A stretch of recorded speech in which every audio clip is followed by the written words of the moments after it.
Saudara Wakil Ketua Komisi Pemberantasan Korupsi Johannes Tanak meminta maaf kepada Panglima TNI atas kekhilafan KPK tanpa koordinasi menetapkan perwira TNI sebagai tersangka korupsi. Sebelumnya, Wakil Ketua KPK Alexander Marwata menetapkan Kepala Basarnas Marsikal Madya Henry Alfiandi dan Koordinator Staf Kabasarnas Letnan Kolonel Arief Budi Cahyanto sebagai tersangka suap. Nah, ketika ada melibatkan militer, maka sipil harus menyerahkan kepada militer.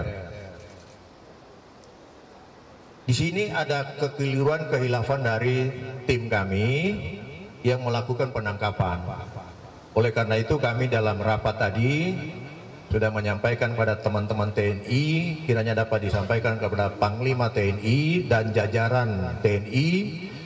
Atas kehilafan ini kami mohon dapat dimaafkan, dan ke depan kami akan berupaya kerjasama yang baik antara TNI dengan KPK dan aparat penegak hukum yang lain dalam upaya penanganan pemberantasan tindak pidana korupsi.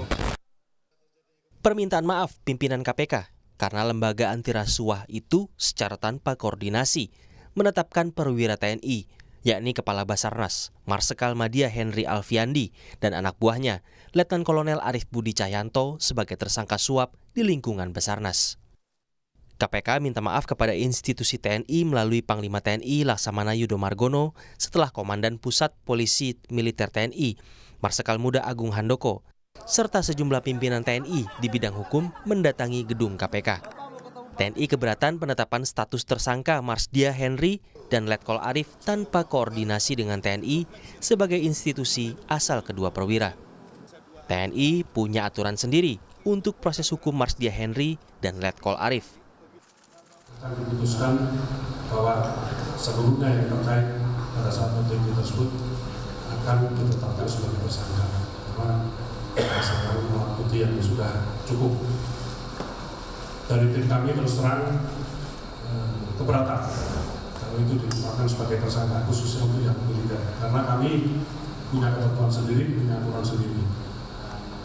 Namun pada saat press conference ternyata statement itu keluar bahwa Letkol Polisi maupun Kabasarnas Marsdia HA ditetapkan sebagai tersangka.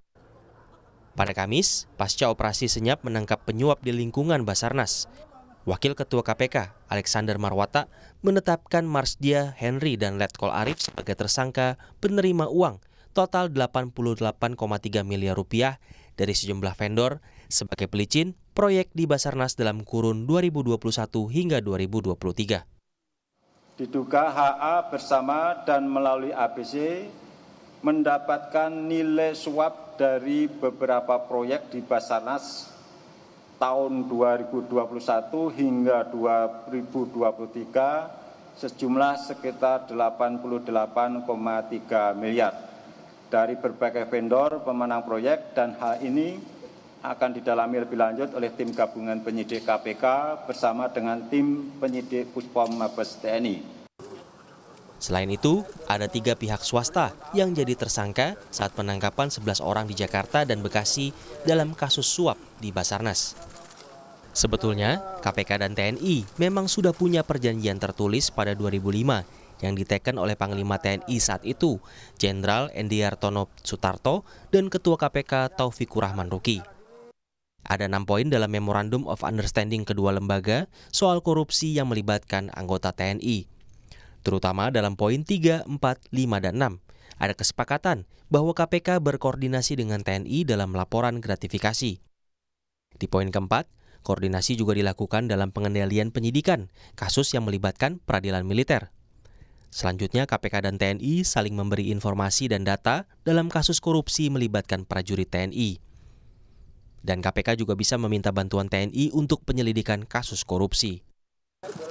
Berdasarkan perjanjian inilah, maka TNI merasa keberatan karena KPK tanpa koordinasi menetapkan Kepala Basarnas dan anak buahnya sebagai tersangka. Pasca TNI mendatangi KPK, penanganan Marsdia Henry dan Letkol Arief kini diserahkan ke Puspom TNI. Tim Liputan, Kompas TV.